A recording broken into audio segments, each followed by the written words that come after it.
Welcome to the Quality of Mind Transforming Business podcast, where we explore the game-changing understanding that can unlock new levels of performance and well-being in the workplace.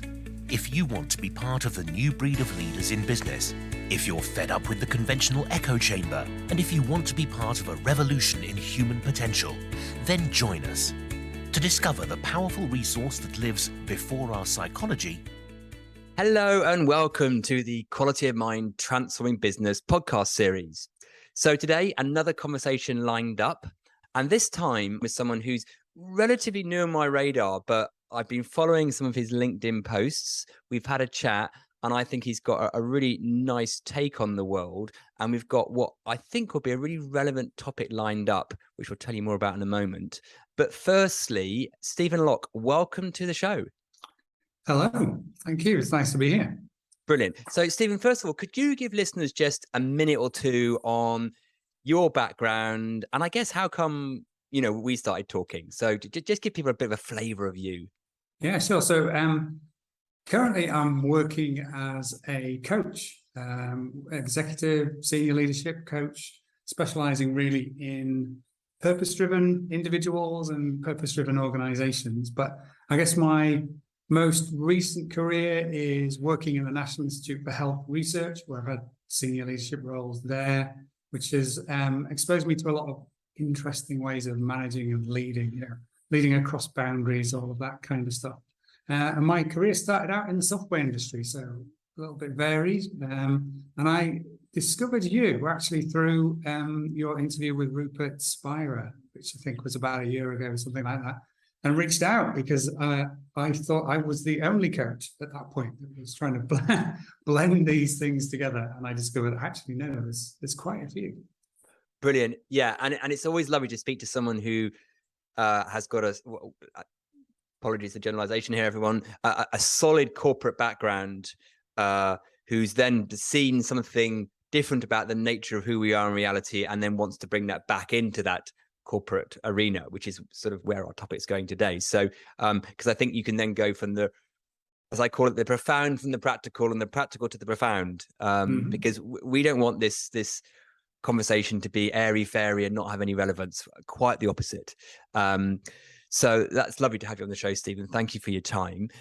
So today's topic, the one that we chatted about, was if you look at how organizations have evolved or haven't over the last few decades, the question is, in the way that people lead and manage and the way the structures and processes are set up, is that still fit for purpose, particularly when you start to see the true nature of what a human being is potentially available to do? So, Stephen, I know this is a topic you are interested in. This is why we're talking about it. So do you want to just start the ball rolling with your take on that, and we can just emerge from there? Yeah, sure. And then just to your point there about, my journey into this kind of thing, a little while ago, a friend of mine was at a dinner party and I wasn't there. And there was somebody who'd never met me. And he described me as a hippie in a suit. That was it. So I've been described as that. Yeah, the corporate and the spiritual there. So I've had that going for quite a while. So my interest in this, I've always been interested in improving, changing systems, changing things from within. Always been wanting to do something like that. But it really got going about 5 years ago when I was fortunate to spend some time at INSEAD Business School. Had my eyes opened to the work of Frederick Laloux, who wrote a book called Reinventing Organizations, which I think the subtitle of that is something about, the next stage of human consciousness. Yeah. Now, at the time, my interest was in some of the structural stuff that was being pointed out there, which was a lot to do with non-hierarchical organizations, different ways of having conversations, different ways of leading, that kind of stuff. And I slightly missed the next stage of human consciousness bit. I mean, I was intrigued by it, but it went a little bit too far even for me. But I decided to try this stuff. I came back from Paris and had a go. So what I did in my own organization was to work with the team that I had, put a lot of these practices in place, squash the hierarchy, different ways of making decisions, all of that kind of stuff.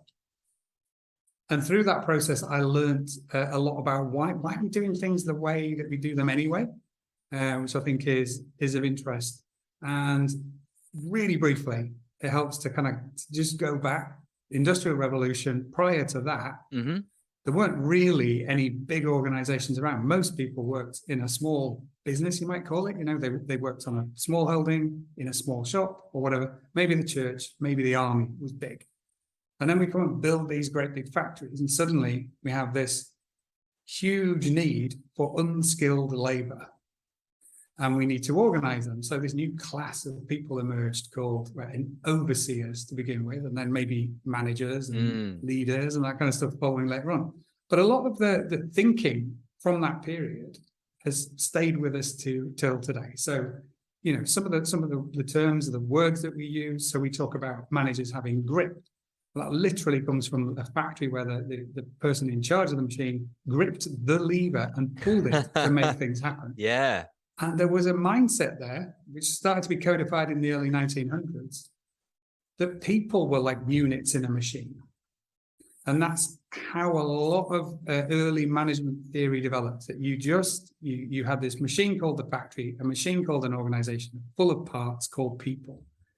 And without realizing it, we bring a lot of that thinking into organizations today, and we still have that hierarchy, we still have all of that. So most of us that work in any kind of organization, that's all we've ever been exposed to. So we don't really see it any differently.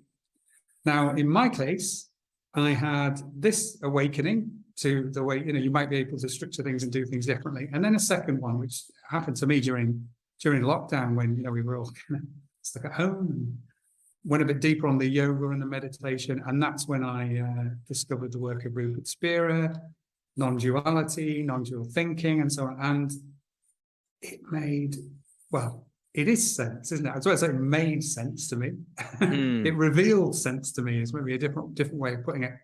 And I found that profound sense of peace with the world and understanding that, you know, there is, you know, once you realize that yourself can dissolve away and you then start to see the people around you differently. I found I was able to bring that into my work as a leader, and then subsequently as a coach as well. So, yeah, I get, because there's a bit of background. Well, that's a great potted history of sort of the Industrial Revolution and of Stephen Locke there. So, I think that's really interesting, and it feels to me, Stephen, I mean, I agree with you. There are some organisations that are still visibly stuck in that command and control. Taylor McGregor type model. Yeah. And they sort of recognize that a bit, and they think, oh, we need to loosen our grip, to use your phrase. But the way they loosen their grip is still in the same paradigm. It's oh, I must empower people now, but it's still with the idea of self and ego at the center, which needs protecting, controlling, or managing. It's not a liberating. Yeah.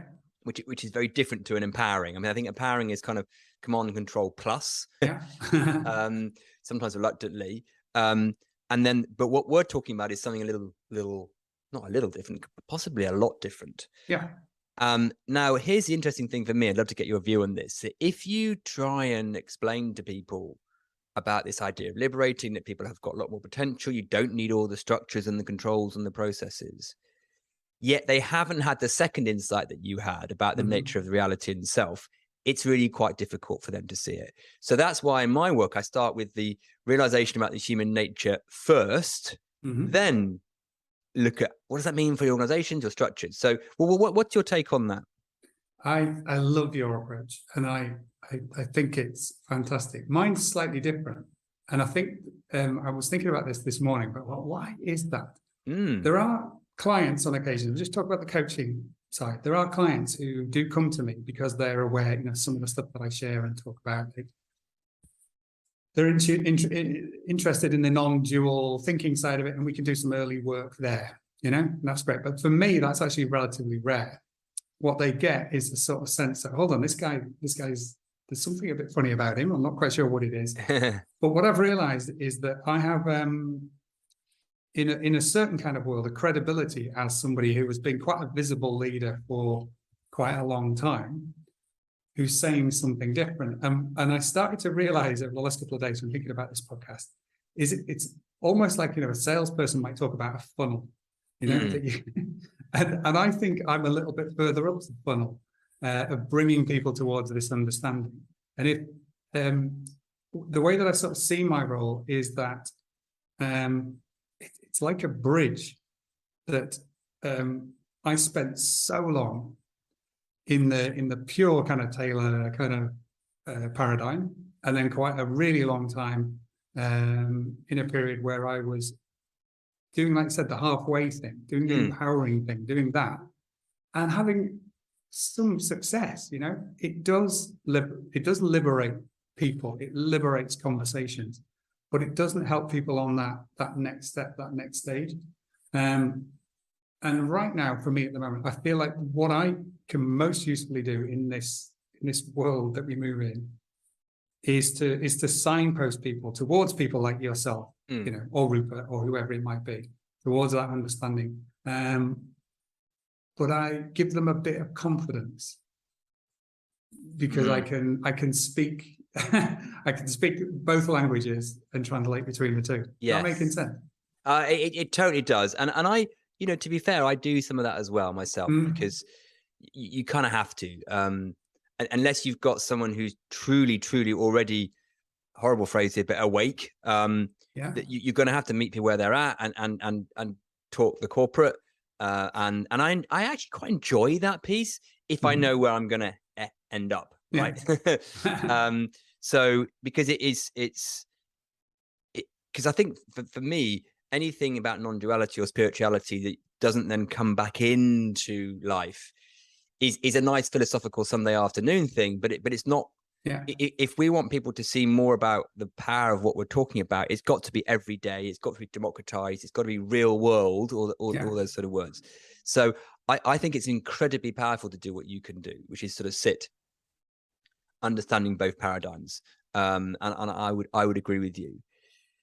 So here's a question. What do you think it is that, and I often ask myself and other people this, that makes it harder or stops people from seeing something that once they see it is like really quite obvious, and they wonder why they didn't see it 10 years before? What's your take on that? I think it's purely cultural. I think it is that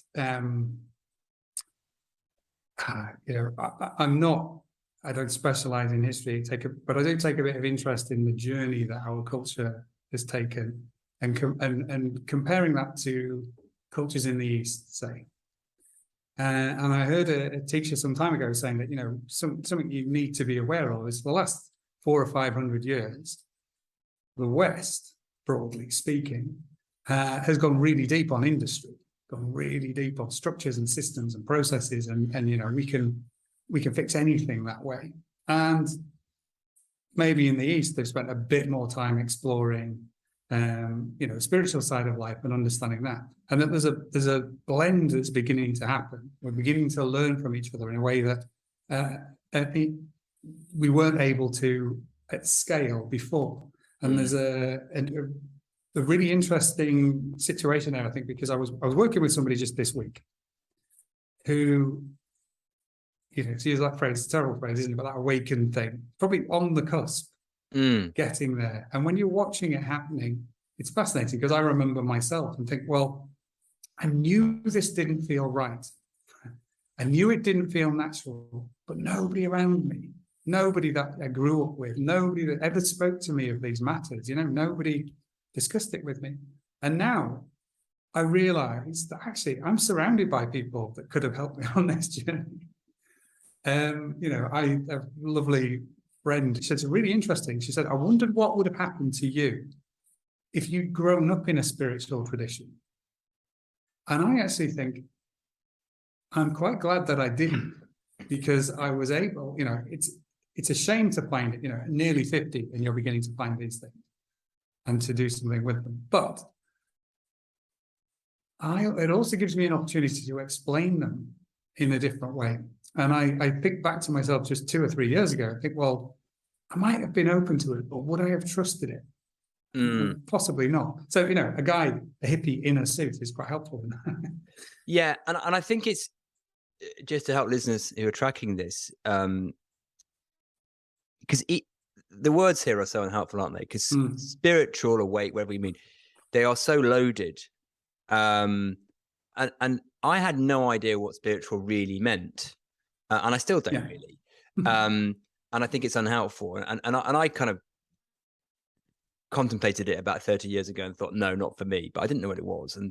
And it was only then in the last 5-10 years where someone said, "Oh, what you're doing is spiritual." I suppose. Well, I suppose it is. But I think just to get clear for listeners what we mean by that, to take the language out of it, if we can, is, and there's plenty of other podcasts that I've done about this, is to see, to me, that one of the most amazing things to wake up to is what we are, and the flip side of that, what we aren't. Because we've all been brought up to think, well, I'm Piers, you're Stephen, I'm an entity, I see, hear, feel, I'm my body, mind, that's what I am, and there's a world out there, and I perceive that, and if I'm lucky, I can have some good thoughts about it or some bad thoughts about it or whatever it is. And it kind of starts when I'm born and it finishes when I die, and I might have some peak experiences along the way, and I might have some crappy ones along the way, but that's me. That's me. And then there's 7 billion of people like me running around. And to recognize that that's not what I am. I mean, at one level, of course it is. But to recognize that's not what I am, and that is a useful utilitarian way of operating in the world, but fundamentally it's limiting. And that my true nature is something way more unshackled and unlimited and full of potential, love, compassion, and all those things is an amazing thing to see. Because not only for what it means for me, but also for the rest of the planet and humanity. So that's all I mean when I sort of talk about spirituality. I say all I mean. There's lots of ritual and regime and protocol and things about spirituality, as there are in other things. But that's what we're talking about. We're talking about the nature of seeing what we are, and then the implications for that, for everything in life, including our conversation in business. Because, I mean, what have you, just to get a bit more practical for people, what have you noticed for yourself and maybe for your clients, that when they start to have some of these realizations, what seems to happen to how they operate at work and in their business? Have you got any nice little tidbits, examples you can give us? Yeah, I'll start with myself, actually. So, and let me just take a step back. So getting to the point where I thought, well, there's different ways to organize, and did that, experimented with that, and it was really, really interesting. But I still was invested in that because it was my idea. You see what I mean? Good spot. Yes. And so I felt responsible if it wasn't working. I felt some pride if it did. Felt all of those kinds of things, And it got attention, and it did on a purely functional level. It worked, It did make us able to do things. The team that I was managing a few years ago did a really significant job in helping the COVID response in research, and we were able to move really fast and do really good stuff. But it's still there's a lot of ego in there, even though we're doing it in a slightly different way. But now, since I still work, part of the time with the same people, but the way I step into that space is entirely different. I am alert to much more that's in the room. I'm alert to the people. I'm very alert to the things like criticism that might come my way. It's a very, very tangible thing. If you're in a corporate job, you can wake up any morning and your inbox has got that thing in it that is going to ruin your day. That thing from the boss or the customer or whoever it was. And you get that flood, you get that thing that happens to you and you're a little bit overwhelmed. Now, I check in on that, straight away, and it's an experience like any other experience. Now, I'm not. I don't live. I'm not perfect. I don't live in this in this mindset permanently. So I will be triggered into a different response, but then I can think it through. I can think, well, hold on a minute. No, you're saying things wrong. This is not the way things really are. And then I'm more available, more open, more creative, more willing to support other people, more willing to help, more willing to step into spaces where they might have been uncomfortable before. And what happens if you wanted to bring it back to a purely functional level is everything flows better. Everything actually does work better. You do different things. But I think maybe to go back to your previous point, why don't people step into this?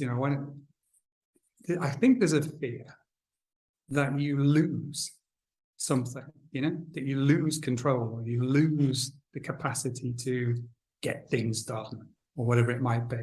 But no, not at all. It just takes on a different quality, and you're able to bring more into it. So things that are, current conversations at the moment, things about the environment or what it might be, are really, really important things. You can stop those being just a functional thing that's on a meeting agenda, and you can absorb them because everything is there all of the time. And now I feel like I'm wondering. Well, no, I mean, there's a lot in what you said, Stephen. I just want to pick up on one thing I think was great, and then come back to the other piece, because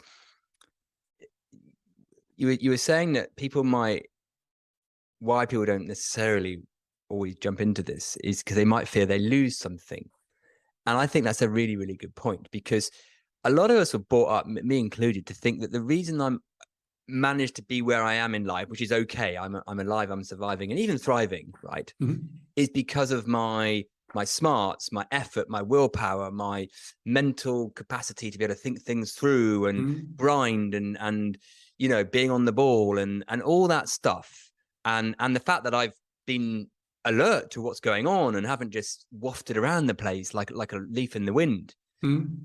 That's what it looks like to our self-mind narrative of why we've been okay and got to where we've got to, and responsibility and duty and all those things. So when the self, we don't even realize this is happening, gets a whiff that might be not as important as we thought, or even under threat, it kicks back and goes, yeah, but I don't want to be a leaf in the wind. I need to push forward. I need to get to the other side, wherever that is.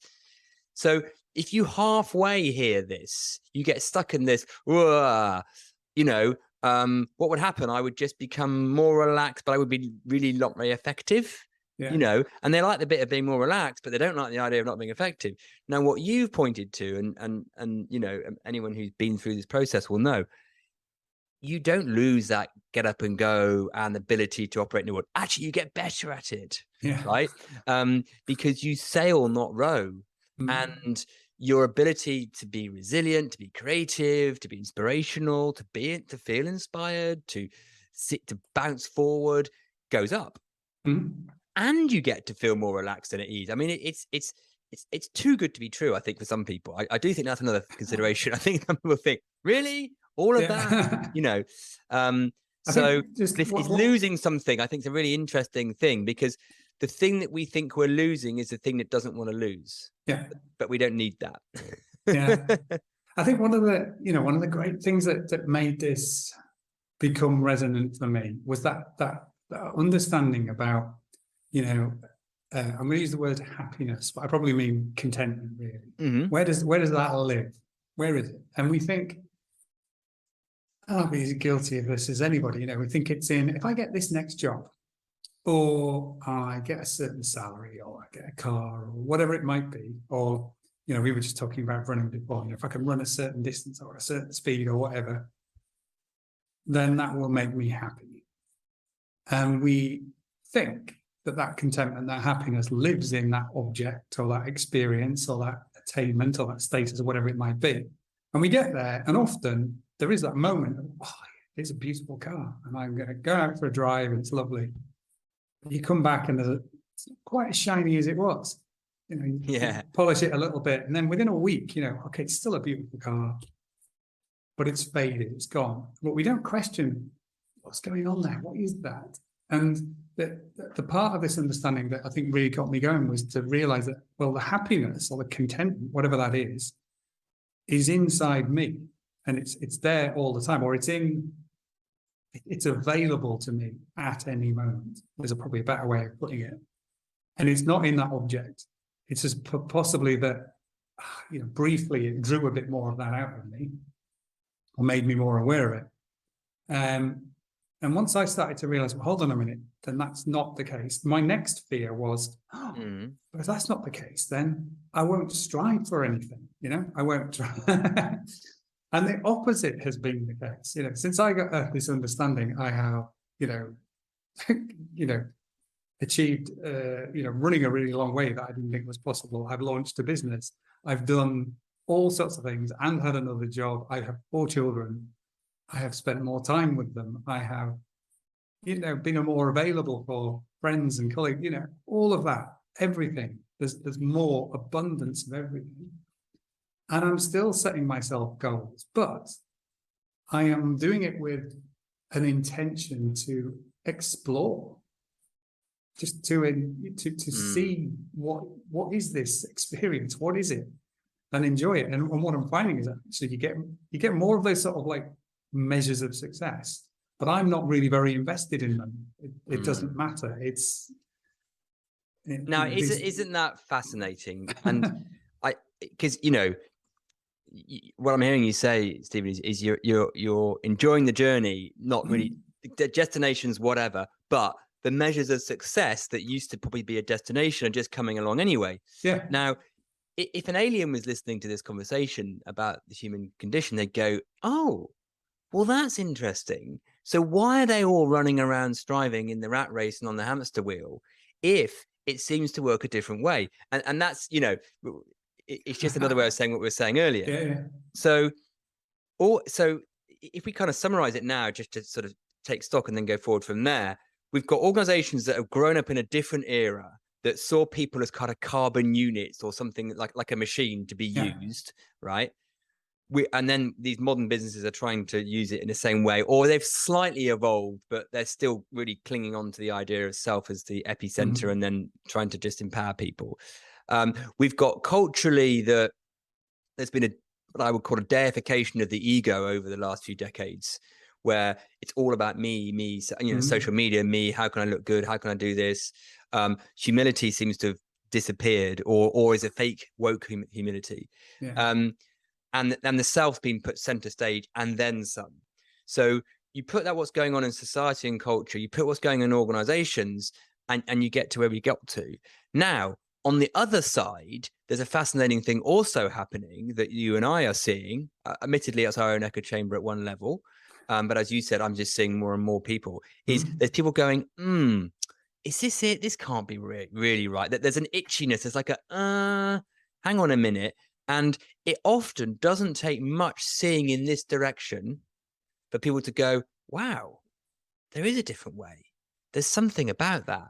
Now, what gets fascinating for me is they can see a bit of that. They can get a taste of that. They can breathe it in and go, and then they get on that kind of tipping point going, wow, but if I went all the way down there, what would I do? Quit my job and become a hippie? What would I do? Because they've half seen it, not all seen it. Yes. Right. So then they might pop back the other way to the old paradigm and going, oh, I wasn't so bad anyway. I'll forget about that stuff kind of thing. So they sort of see a wake up. They get an inkling of a wake up and then pop back to their old clothes.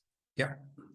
And then some people like yourself and like myself would, for whatever reason, sort of fall over the other side and go, wow, it's brilliant here. Swim around in it. It's a bit odd for a while. There's a limbification. But then you're like, oh, no, it all works. Oh, beautiful. And then we're saying to everyone else, come over here. It's brilliant. And actually, you were here a few decades ago when you were 1 year old, 2 years old. So you've been here anyway. It's just, you're now an adult. So, go back to what we were talking about at the beginning of the conversation about organizations. I guess what you and I are both doing is tapping people on the shoulder in organizations and goes, there's a different way, right? And that will lead to different ways of structures and processes and whatever. But trying to do those different structures and processes without having the aha about the self is going to be hard work and probably not be very sustainable. Yeah, I agree. Might be I'm really fascinated by an organization in the Netherlands called Buurtzorg, which is BWRTZORG, I believe, if my spelling's correct. And it's a healthcare organization. So think doing home care. So nurses going out to people's houses and doing that. And it was founded by a really inspirational man and his wife. And his name has gone out of my head. It'll come back to me in a moment. And this is going to be really interesting for your listeners, I think, because you this fear of what would happen, would you go off and be a hippie and sit on the beach and, whatever. Now, I don't know what the inspiration was there, but the organization that's been created is fascinating. So it started with a group of nurses who came together. I think there's only 6 or 8 of them. And they decided that they could do things in a different way. And they didn't want to be pushed around by people on computers somewhere else. They wanted to care for people. So they formed a group of a very small team, and they started to work in one place. And they won some business to go and do that from a local health authority or however it works in the Netherlands. And then from that, they created another team that worked in another community, and then another and another and another. Until today, they have about 16,000 people all running these small little teams, and they don't have any managers at all in this organization. They have a team of coaches who are available to these groups of people who come together to support their community. And it sounds wonderful. It sounds really, really nice, but does it work? Well, they have the best health outcomes of any organization in the Netherlands and probably in Europe. They are the most cost effective, and they have the best staff satisfaction, because what they're doing is, and I don't know if they'd express it in the terms that you do, but when you take it to an organizational level and to refer back to that, the next stage of human consciousness, part of this realization is we are deeply interconnected. And if you can tap into that and go with that, and your phrase about sailing with it instead of against it, instead of trying to build something that stops the waves, go, no, come on, let's go with them, then you can create incredible organizations. And that's just one example. There are others around the world, but I think that's a nice one because the hard facts point to, well, this is a very successful business. Yes. I mean, that's a great example. Where it's worked at a systemic level. And I think even for people in organizations now, you've probably experienced pockets of this. Yes. Right. So a time when a team or a project team was just in flow and things just got done. Wowzers. And then another time it didn't. And you're like, oh. So I work with I won't name them, but a very big charity. And they had people that worked in head office, and they had people who worked in the field when there was need in crisis. And the difference between the people that worked in the middle of the drama, in the middle of the crisis, who were just told to get on with it and fix the horrible thing that was happening, the tragedy of the crisis, and the way they could just be self-expressed just to do, versus what happened in head office with all the bureaucracy and all the protocols, it was chalk and cheese, right? Now, it was sort of put under the guise, well, necessity breeds innovation in the face of crisis. The same happened in COVID. Some people were very nimble, like I mean, you said that, very nimble on their feet, got stuff done. Boom, boom, boom, boom, boom. Now, what we're saying is that doesn't have to be just in crisis or at the sharp end, pointy end. The organization you're talking about, in the Dutch organization there, how about if we all ran it like that? Or another little pocket where you can see this is people that do their own startups. Right. And they get 2 or 3 people together and they're just in flow. They are smashing it. They're about to be disruptive and they're doing really well. And then entrepreneurial, going for it. And then they hit this bit where, I mean, it's called growing pains, teething pains, scaling up. Admittedly, there are some structural things that need to happen when you've got more than a few people, but something also happens in the nature of their attitude to risk, to human compassion, to resilience. That seems to get sucked out of them. And the number of entrepreneurs I talk to go, I've lost my mojo. Year ago, I was just on fire with this. I was bum, bum, bum, bum, bum. So what we can start to see that this it's all within all of us. This now, it works really well when the whole system turns on, because otherwise you just get a pocket here, a pocket there. And that's what we were saying at the beginning. But that takes some. I was doing a testimonial interview the other day with someone. He said, I said, well, why is that happening? He goes, it takes courage. And the way he was defining courage is to go with what you know is right. which it's not like I need to learn something new. He said to me, I kind of knew this was right, but I had to get over myself, get around myself, see through myself to go there. So I think so am I right in saying, let me ask you this question, Stephen, if you were to, I know you're coaching now and helping others, but if you were to run your own business now, let's say someone gave you £1 million and said, go for it. What kind of structures and process would you put into your business? I know it might depend on the nature of it, but let's play the game just for a minute. What would you do? That's a really, really, really good question. I answer it in a slightly odd way. So I go for it. Yeah. You know, this thing I did about saying, if you project forward and say, my happiness is in X, Y, and Z, I think something else happens in organizations, particularly with like startups as well, is that you go, success is in a certain, number of shareholders, or it's a certain share price, or it's a certain profit, or it's a certain scale, or whatever. So you're invested in that future. So the task at hand really is to say, no. What we want to do is to enjoy the journey and see what happens. And that is our purpose. There is nothing else, only this. And we will see where it leads us.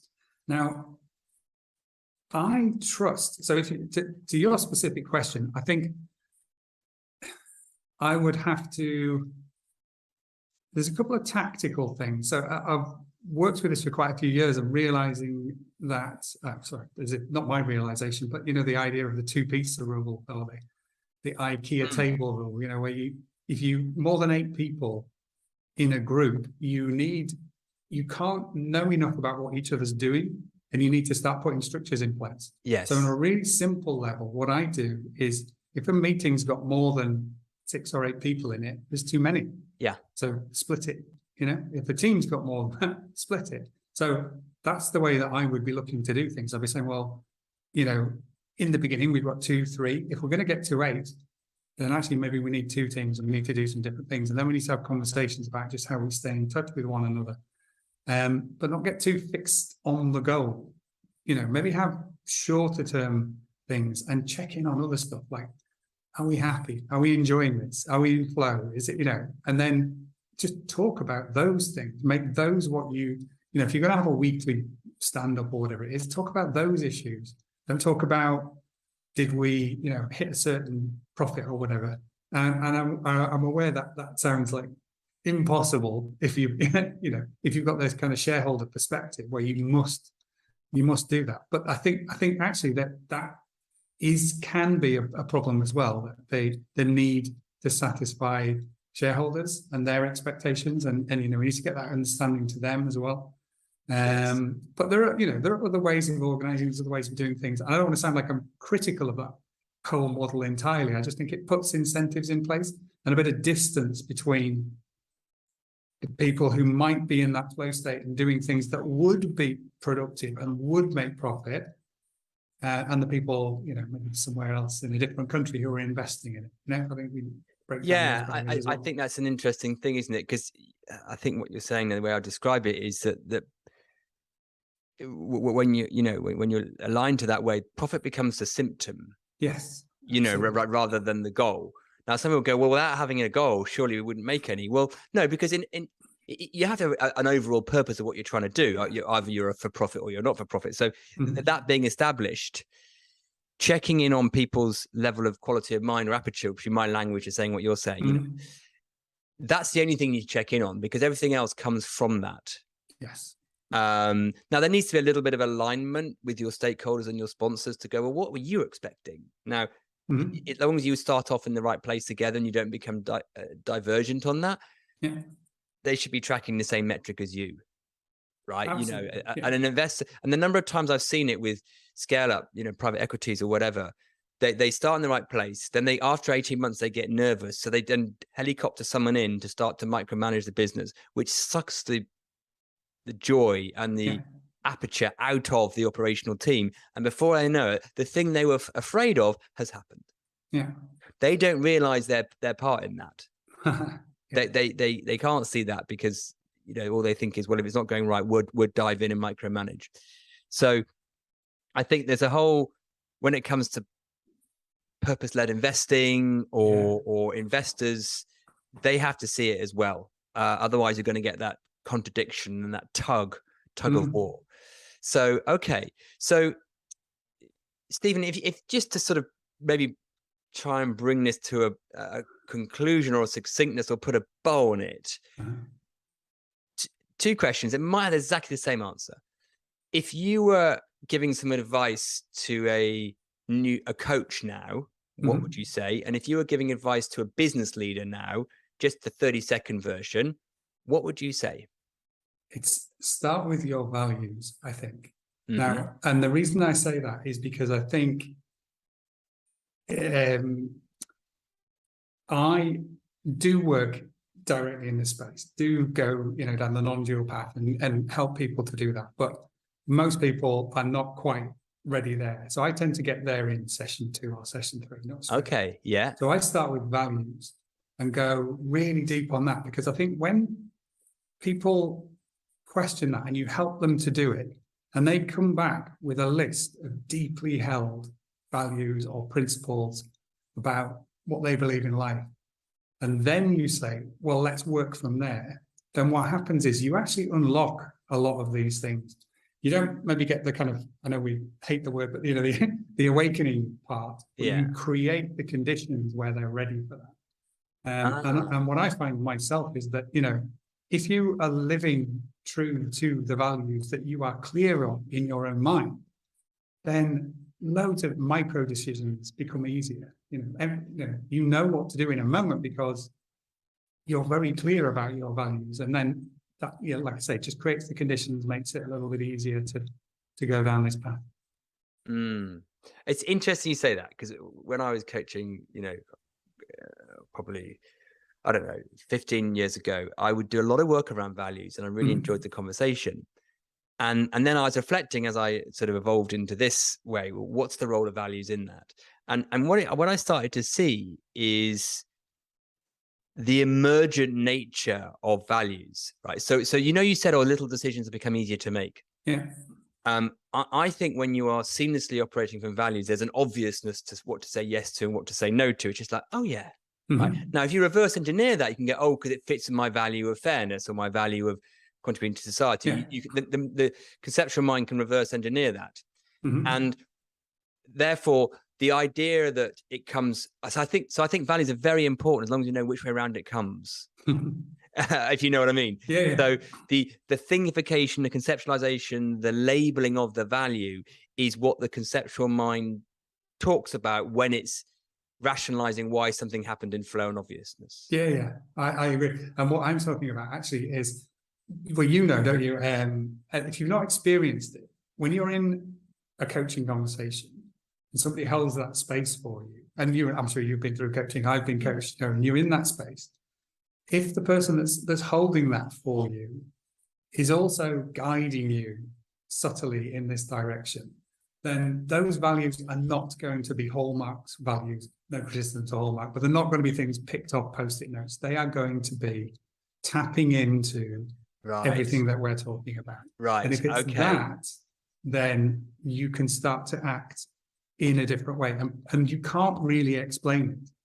And so that's how you get in there. It sounds like that's your sort of that's your kind of the metaphor that's popping in my head is that when you know, in Star Wars, when the Death Star's shield goes up and you go underneath, you know, that's how you're getting in, but Exactly. via that conversation. Yeah. And because of what you're pointing to underneath that, if you like, and the space you're holding, that becomes the vehicle for the conversation for them to have the yes, let's say the more upstream conversation about the nature itself.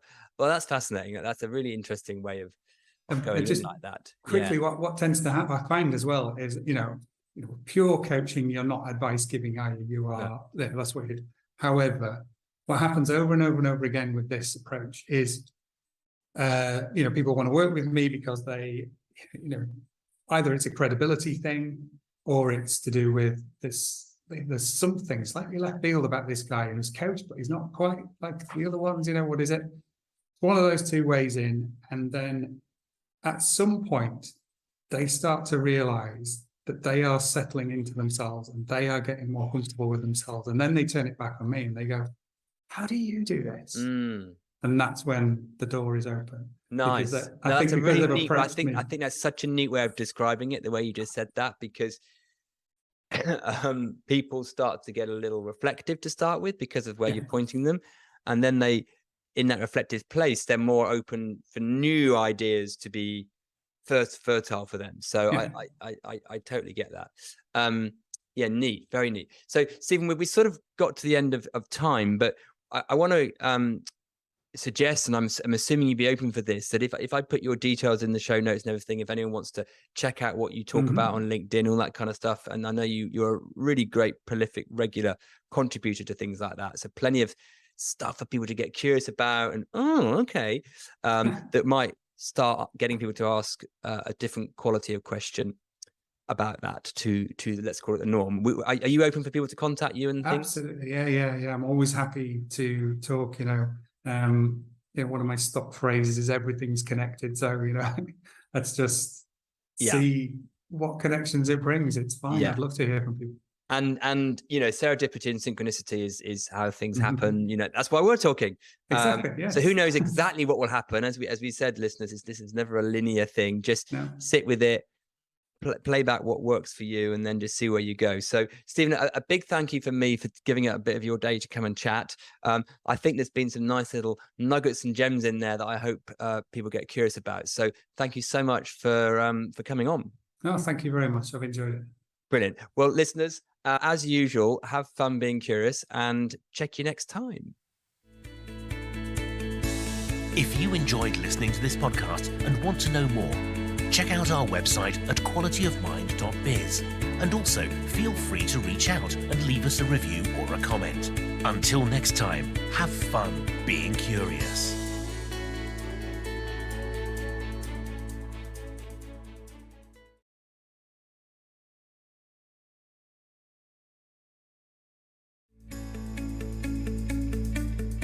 If you enjoyed listening to this podcast and want to know more, check out our website at qualityofmind.biz, and also feel free to reach out and leave us a review or a comment. Until next time, have fun being curious.